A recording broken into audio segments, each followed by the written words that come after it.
Greetings, and welcome to Breaking Bad Week on Earthling Television. I am your host, Garyx Wormuloid. Today's artifact is season number 2 of Breaking Bad, starring staunch pro-dentite Bryan Cranston. In season number 2, Walter White and Jesse Pinkman are still at it, despite their enemy's best efforts. My original idea was to kill off Jesse at the end of the first season. Unfortunately, the drug trade is turning out to be a real handful, thanks to an untimely dispute with middle management. Once the federales start closing in, our boys decide it's time to double down. You still want to cook? And lawyer up. Conscience gets expensive, doesn't it? While Walt distracts his family with tantalizing nudity, Jesse moves into a new apartment with a very accommodating landlord. Guess the B in apartment 23 stands for bow chicka bow wow. And after crushing some tail, the best way to unwind is by crushing some head.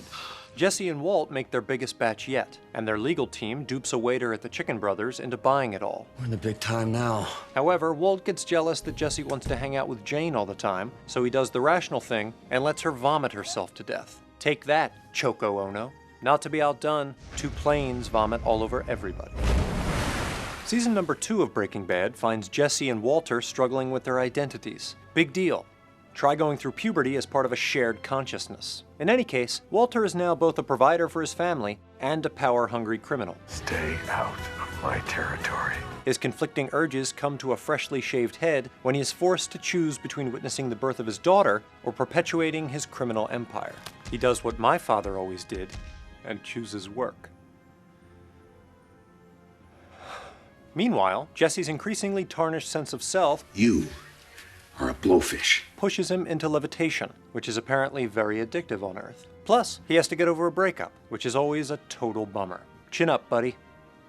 There are plenty of other goldfish floating in the tank. Seeing their effect on the world around them has caused our heroes to lose their innocence. One minute, Jesse is hanging out with Jane in her room, admiring her quirky yet sexy painting. The next, a hazmat crew is dragging charred toys out of a tiny chlorinated lake. Innocence and paradise. Dunzo.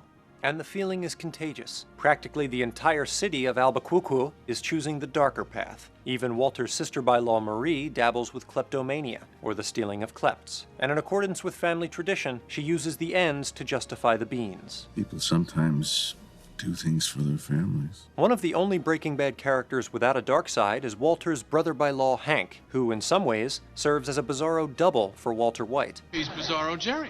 Like Walter, he manufactures intoxicants, but only the boring kind. Schrader Brow. Home-brewed, silky perfection. And whereas Walt is more or less unshaken by his criminal exploits, Hank gets rattled by the violence of his job, even turning down a promotion because of a mix-up at Bring Your Pet to Work Day.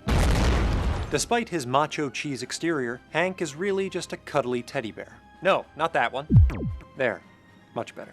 Throughout much of season number 2, Walter and Jesse find themselves separated from the ones they love, which is hard enough without being reminded by thematically appropriate artwork. They yearn for the stability of the past, when thematically appropriate artwork was all the rage. You can make everything go in reverse. Sadly, neither Jesse nor Walter can turn back time, because that technology is kept under lock and key by the Space Guild. Instead, they find a sort of Foster Farms family in one another. But is their codependence a byproduct of fate? In both season number 1 and season number 2, Walt loses crucial coin flips that alter the trajectories of his life, his business, and his facial hair. Coin flip is sacred!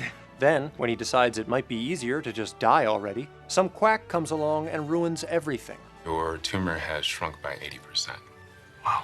For Yaj's sake, Walt can't even go to a happy hour without some outrageous coincidence leading to catastrophe.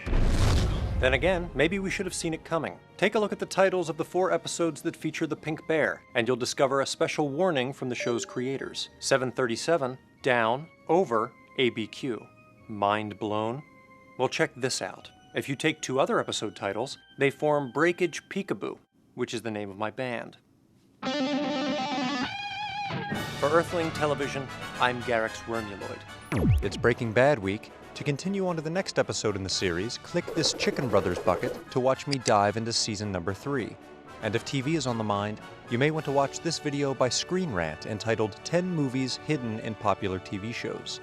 It explores how great TV shows like Breaking Bad drew inspiration from iconic movie scenes.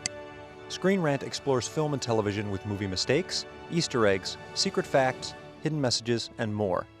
Be sure to observe the holiest of Earth traditions and subscribe while you're over there. All right, see you at season number 3.